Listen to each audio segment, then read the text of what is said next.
Ladies and gentlemen, we take you now by transcription behind the scenes of a police headquarters in a great American city, where under the cold, glaring lights will pass before us the innocent, the vagrant, the thief, the murderer. This is the lineup.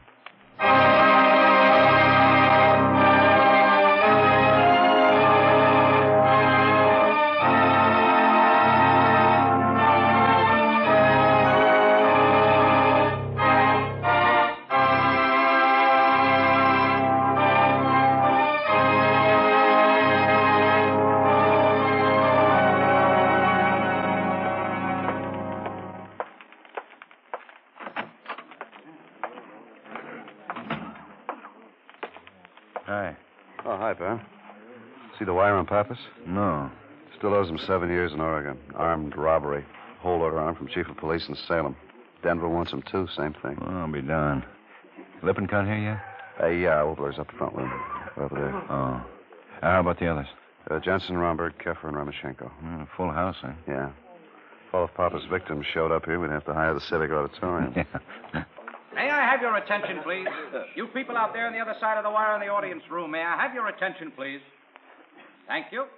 My name is Cogger, Sergeant Pete Cogger. I'll explain the lineup to you. Each of the suspects you will see will be numbered. I'll call off a number, their name, and charge. If you have any questions or identifications, please remember the number assigned to the prisoner as I call his name. At the end of each line, when I ask for questions or identifications, call out the number. If you're sure or not too sure of the suspect, have him held. The officers who took your name will assist you. They're seated among you. Please be prompt with your questions or identifications. When the prisoners leave here, they're sent to the washroom and dressed back into their jail clothes. Makes it quite difficult to bring them back after they leave here. Now, the questions I ask these suspects are merely to get a natural tone of voice, so do not pay too much attention to their answers, as they often lie. All right, bring on the line. Okay, move it right along, boys. All the way to the end of the Since when stage. to hold it? Let's start out trying. Yeah, that's New good. kind of filter. Now turn and face the front. You got a match? Yeah. Take your hands out of your pockets. Keep your eyes straight ahead. When I call Yeah, out Ben. your number, step up to the white Thanks. circle in the center of the stage. It's a big room out there, so talk right up when I ask you questions. All right, number 1, Andrew Damon, Grand Theft Merchandise. Right out in the circle, Andrew. Tell us where you live. Jackson Heights. The street address, Andrew. 320 South Kilburn. Any weapons on you when you were picked up? No weapons. What's your profession? Salesman. Look right out through the screen, Andrew. That's it. Now, what do you sell? Food. Frozen food in deep freezers. How long you been selling food in deep freezers? About 6 months. Anyone with you when you were arrested? No. You own a car? No. Those are clothes you were wearing when you were booked? Yeah. Take off the coat, Andrew. Take off the coat. Okay, put it back on. Step over to the side, then. Number 2, Bernard Karst, burglary. Oh, yes, sir. What's your address? 65 Galapagos Street, apartment 10. What do you do for a living, Bernard? Oh, anything. Shovel work sometimes. I dig. You know a man named Frank Krieger? Oh, yeah, I know Frank. I've known him for a long time. Turn around. You see him in the line anywhere? Oh, yeah, that's him right back there. It's number 7.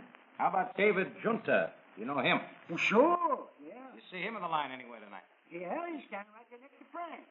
Why? The officer's report states that Frank Krieger and David Junta were with you at the time of arrest. How do you explain that, Bernard? Beats me, Sergeant. You know where they were, Bernard? Oh, sure. They were with the chickens. Where were the chickens, Bernard? We're in the chicken coop. You see, I was out front in the car, and they were in back loading up a few things when the prowl car drove up. But they weren't with you. They were in the chicken coop. Well, now you got it, Sergeant. Thank you. Next, number 3, John Pappas, armed robbery. Where do you live, John? Beaver Hotel. Address? 313 Parkerston, I think. What do you do? You mean work? Yeah, what kind of work do you do? Carpenter. How long you been a carpenter, John? 6-7 years. Where do you work? I don't. Where was your last job? Arizona. As a carpenter? Eh? Anybody with you when you were picked up? No, I was alone. There was nobody with me. You have any weapons? A gun. What kind of gun? Army 45. You have a car? No, What's funny, John? nothing. Why the grin? I was thinking of them guys in the chicken coop, I guess. Okay, John, step back. Sergeant Carger. Yeah. Number 3. Call for interrogation. Okay, Pappas, in that line. That does it. Now, see you tomorrow, Klein. Asher can follow through on Pappas. Right, man. Up to the circle, Roger. Give us your home address. Ben. Oh, yeah, Bill. Got a minute? Sure. Get a make on Pappas? Yeah, there's enough for the district attorney now. Good. Come on. We might have a break on George Fresno. Fresno? Yeah, Broadway Division picked up Lawrence Sawyer half an hour ago. Parole violation. I think he'll help us to get Fresno. Well, how's that? Sawyer's got a wife and 2 kids now. He doesn't want to serve any more time.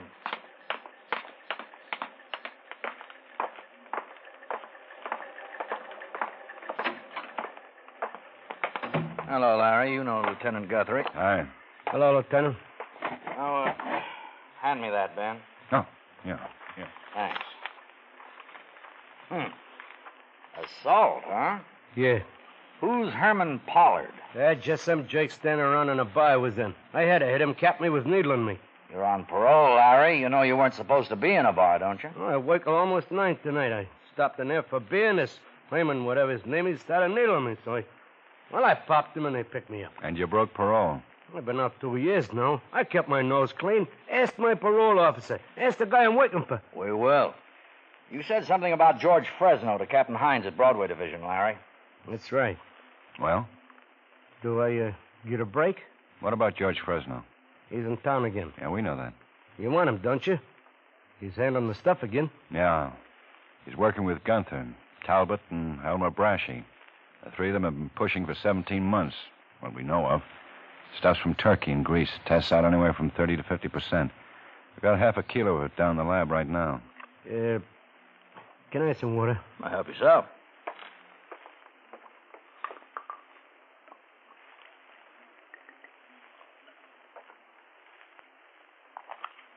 Sure dry. There.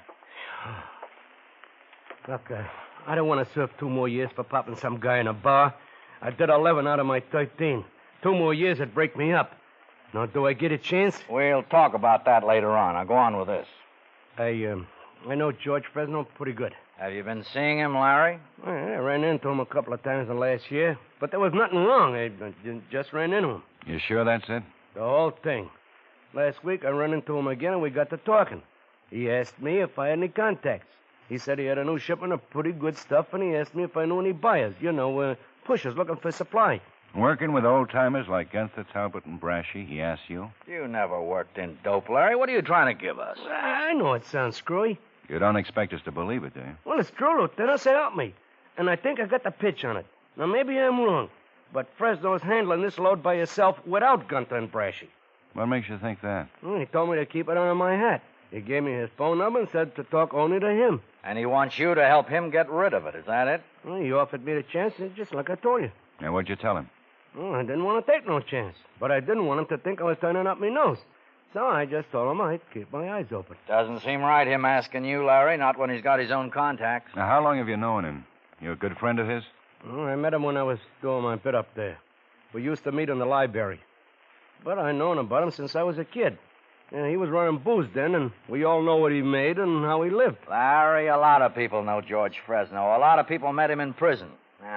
I still don't buy him asking you to make contacts. Well, you know what happened up there, didn't you? What do you mean? I guess he really wouldn't have had nothing to do with me unless it hadn't happened. You see, once in a dining hall, about 3 weeks before George got out, 2 guys jumped him. Yeah, we know. They began waking over him with butter knives. You know the treatment. George is maybe, 60 years old. He couldn't handle him. I happened to be standing right by, I give him a hand. I yelled for the guards, and otherwise the guy might have been killed.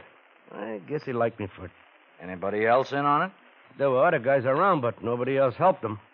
He wasn't liked. Yeah. But you helped him. That's right. I helped him. That made you a pretty good friend of his, huh? That's right. And now you want to help us get him. Yeah. How do you suppose George would feel if he knew you were down here talking to us like this, Larry? Who cares how he feels? Well, I care. Maybe some of his friends, Larry?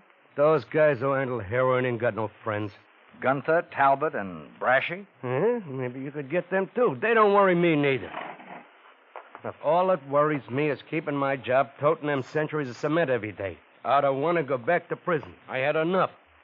I stepped out of line tonight when I smacked that guy. I'm willing to get back in line and stay there. You guys got a smoke? Sure.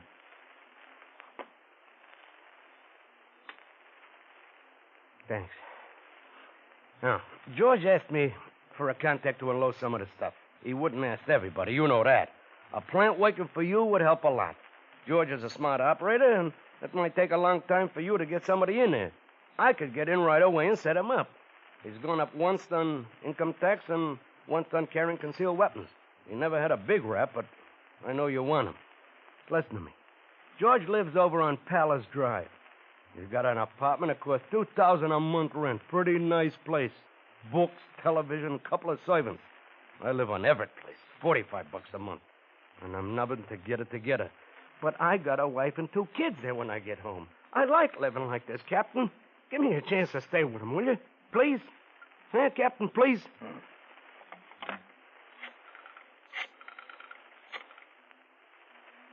Harry? This is Waldo. I want a package on Lawrence Sawyer. Yeah, everything. Check the parole office. That's right away. Yeah, bye. If you're clean enough, we'll give you a break, Larry. Okay, Ben? Come on. Where? What happens now? You're still under arrest for assault, Larry. We'll book you in for the night.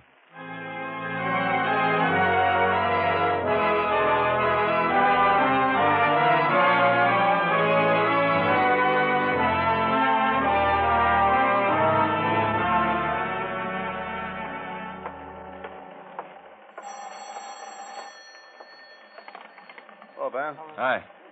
Everybody's in your office. Okay, you can get Sawyer up. Right. Hi, fellas. Pete? Yeah, they got it all, Ben. Good. All right, boys. Let's get this over with.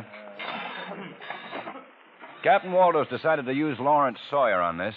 Sawyer's convinced us that he has the confidence of George Fresno and can be useful in making the arrest. Sawyer's willing to do anything we ask him. Now, all of you men have been pulled off your current assignments to concentrate on this case. Looks like the first break we've had in trying to get Fresno. You'll do nothing but work on this until it's completed. What are the teams, Pete? Asher and Quine, Crockett and Murphy, Hollinger and Costello, Vickers and Manning. Okay. Now, 2 of you will be with Sawyer 24 hours a day. He's going to be in danger right away. We don't want him to get hurt, and we don't want any of you to get hurt. What about Sawyer's place, man? Well, he's given us permission to tap his telephone line. Technical will have 2 men at his home all the time. We don't have to worry about that part of it. 2 others will be at the cement works. The district attorney drew up these sheets, Pete.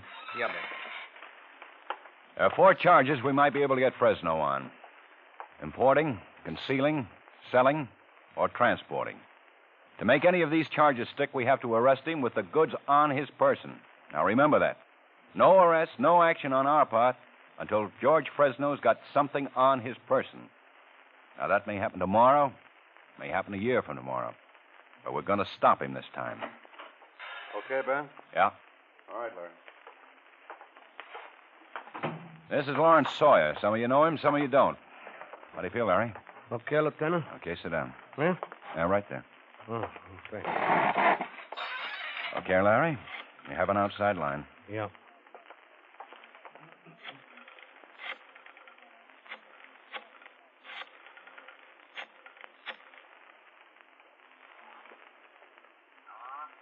George, this is Larry.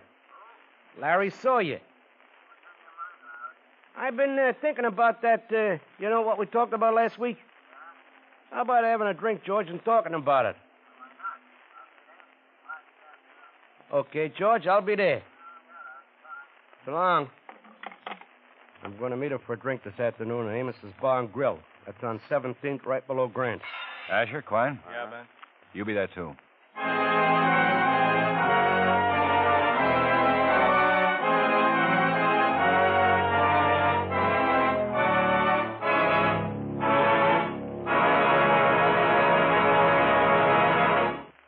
Outstanding musical events to listen to every Sunday on CBS Radio are 2 of radio's most respected programs, the Symphonette and the Choraleers.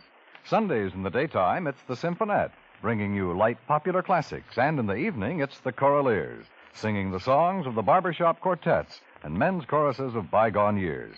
For truly fine music, listen for both these familiar programs, Sundays on most of these same stations.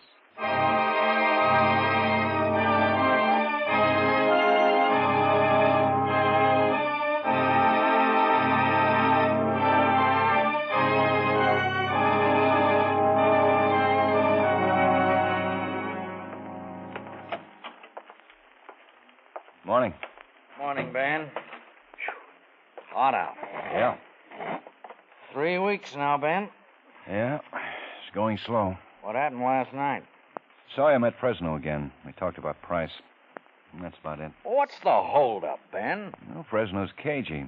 Sawyer's arguing on price. It's the way it works. I wish we'd get something. Business office on me about all the men I'm using on Now, this. take it easy, Bill. Maybe this wasn't such a good idea, putting Sawyer in as a plant. He's talked with Fresno 3 times now, and he's set up nothing. Well, it takes time. Brashy and Talbot don't like Sawyer. Who's running that show? Fresno. But he listens to them. Sawyer thinks he might get somewhere this week. When's he seeing him again? This morning. Well, Ben, we'll give it to the rest of the week. After that, close down. Just 2 men on. Oh, Bill. Can't help it, Ben. They're on me. Waldo. Yeah, okay, thanks. Keep in touch. This might be it, Ben. Yeah, how's that? Fresno agreed to sell Sawyer a full kilo of heroin this morning. Sawyer thinks we can set him up.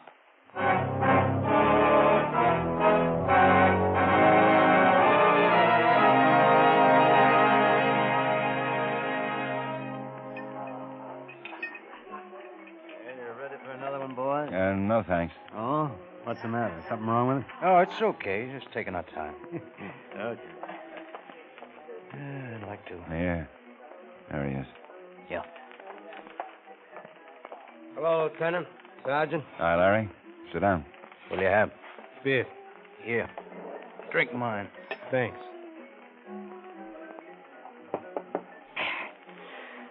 Sure good. Well, how'd it go? Well, he's willing to sell some of it to me. Give us the whole story. Well, you know how I've been after him. I didn't push too hard because I didn't want him to get suspicious. Think, something's wrong. Today I brought it up. I told him I had a client in town who'd take some of the stuff. Yeah? Well, we've been arguing about price all this.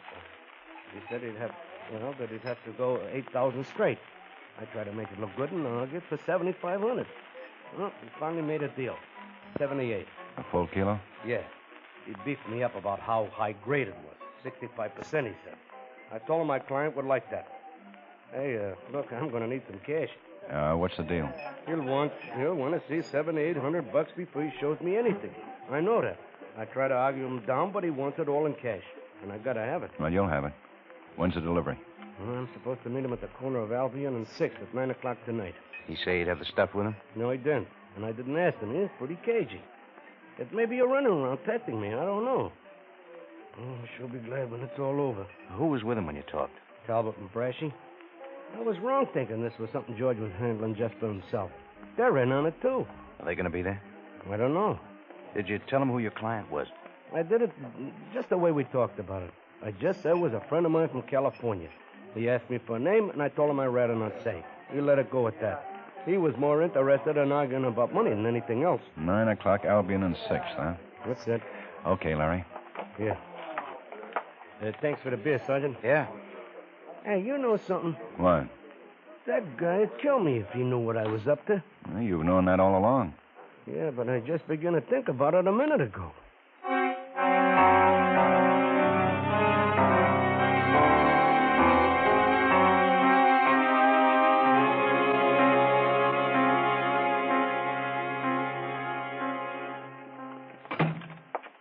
You look it over? Yep.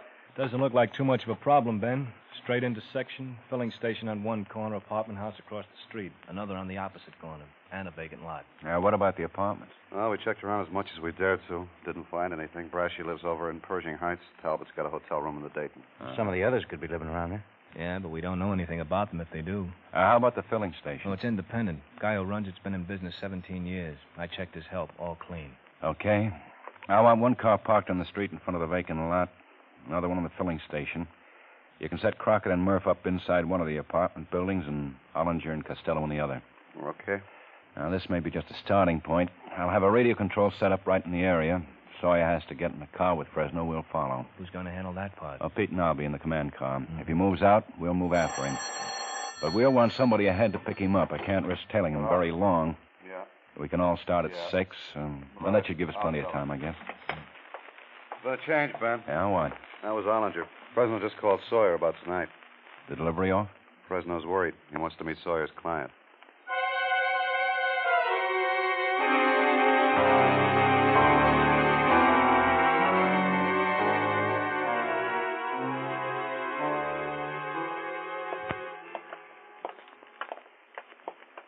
about this, Lieutenant. It's the only thing we can do. But I don't know. Maybe he'll recognize you. No, he's never seen me. What about Brashy and Talbot? They've never seen me either. You ever been to this place before? No, it's just the address he gave me. Hmm. I tried to hold him off. Yeah, I know. He's sure suspicious. Okay? Yeah. Lieutenant, Yes, sir. did that Sergeant Cargan Quine in that car across the street? What do you think? Are you? Yeah, George. This is my friend, Paul Younger. Hi. Come on in. Thanks. In here. Yeah. I get you boys a drink? Yeah, sure. Bourbon be all right? Fine. How about you? Okay, George.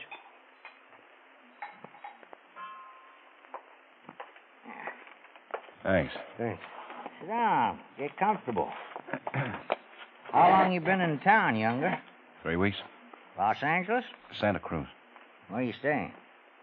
Friends? Anybody I'd know? I didn't ask him. Look, Sawyer, you said this was all set up. What's the shakedown? Well, he just want to meet you, Paul, that's all. Yeah, I gotta be careful. So do I. Do I get delivery tonight? No. Okay. That does it. I gotta catch a plane. Hey, wait a minute, Paul. Wait for him. I can buy elsewhere. I don't have to go through this kind of thing. I don't know you from Adam. Well, that's the way I like it, Fresno. How long you been in business? You're too nosy for me. And Sawyer came up with a proposition that he could put me next to some 65% stuff. I like the idea. I can use it. I'm willing to pay the dough. But not this kind of thing. If you want to do business, we do it right now. No more questions, no more stalling. What do you say, Fresno? You, got the money? Show him. Yeah. This is it, George. I'll take half right now. You can give me the rest when the stuff's delivered. Paul? What'll that be? Less than an hour. What do you say, Paul? Well, give him 2,000. Okay. Okay. When can he pick it up for me? He doesn't have to. Huh? You can do it yourself, Younger. Just get your hat and follow me. Sawyer, you can go home. Mr. Younger and me'll handle it now.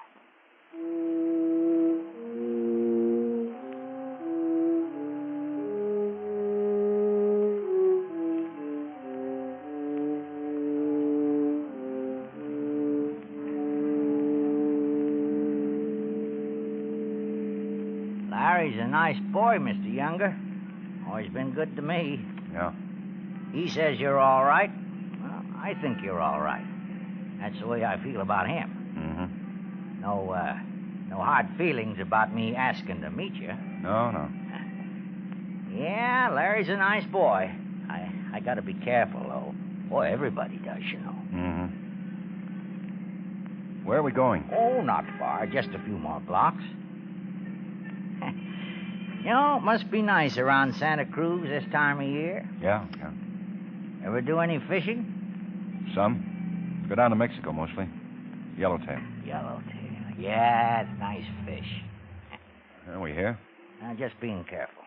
Come on.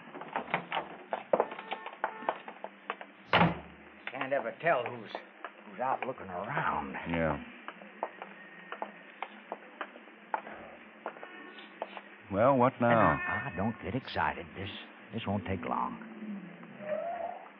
Yeah, here we go. Hi. Hi, Madge. Hey, Madge, this is Mr. Younger from California. Hello. Hello. Yeah, go ahead. Get in. Hmm? That's it. Madge helps me out on these things, Mr. Younger. Yeah. Where to, George? Oh, just drive around, Madge. Are we going to make a pickup or aren't we? What is this? We'll make a pickup. Got the rest of that money? Yeah. And I'm keeping it until I see some action. I want half before I deliver. Well, you got 2. That's it, Fresno. Hey, who'd you buy from before? I had some people. Chinese stuff? Okay, Younger. What? Madge? Yeah. Hey, what is this? Relax. You wait here. I'll be back in a minute. A funny guy. Is he? Where's he going? My apartment. What for? Weren't you talking about a delivery? Yeah. Is that the way it works? Just wait for George. Okay. Want one? No, thanks. What are you doing? I think I'll stretch for a minute. What? I get cramped up. Here he comes. He won't be cramped long. Yeah. Hey, what's this? You going someplace? Well, I'm just stretching. You better get back in the car. Is this it? Yeah. 65%. I guarantee it. Well, I'll take it right here. Wait a minute. What about my dough? No dough on this one, George. Huh? I'm a police officer. Hey, don't move your hands. Madge, keep your hands on the wheel in there. No. Sit down on the ground, George. Now, look. I got a lot of money. 20,000, 30,000. Sit down. Oh, don't hand me over. It'd be my last trip. I only got a few more years. Okay, Ben? Yeah. Sergeant Quine, George. I'll take care of him, too. Don't hand me over, please. See about her. Yeah. Okay, miss, outside. Okay? Okay, Pete. It was all a setup, wasn't it? Come on, George. This is Sergeant Cargan. Brashy and Talbot followed out from the other place, Ben. We picked them up 2 blocks back. Couldn't tell what was up. Yeah, here. $7,800 worth. Look. What good does it do to get me? I'm an old man. I'm washed up anyhow. It'll stop this. I'll die there. Yeah? You probably will, George. Let's go.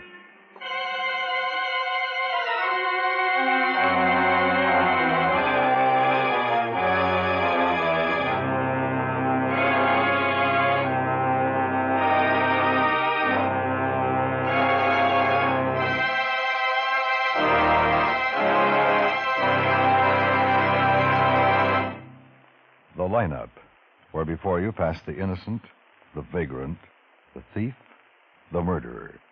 Listen again next week when we again bring you the lineup. May I have your attention, please? You people out there on the other side of the wire in the audience room, may I have your attention, please? Thank you. My name is Cogger, Sergeant Pete Cogger. I'll explain the lineup to you. Each of the suspects you will see will be numbered. I'll call out the number, their name, and charge. If you have any questions or identifications, please remember the number assigned to the prisoner as I call his name. At the end of each line, when I ask for questions or identifications, call out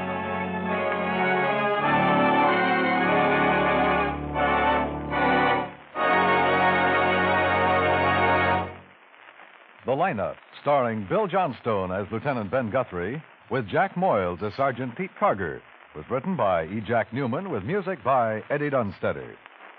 Featured in tonight's cast were Hy Everback, Peter Leeds, Howard McNear, Benny Rubin, Joseph Kearns, and Virginia Gregg. The lineup was transcribed in Hollywood by Jaime Del Valle.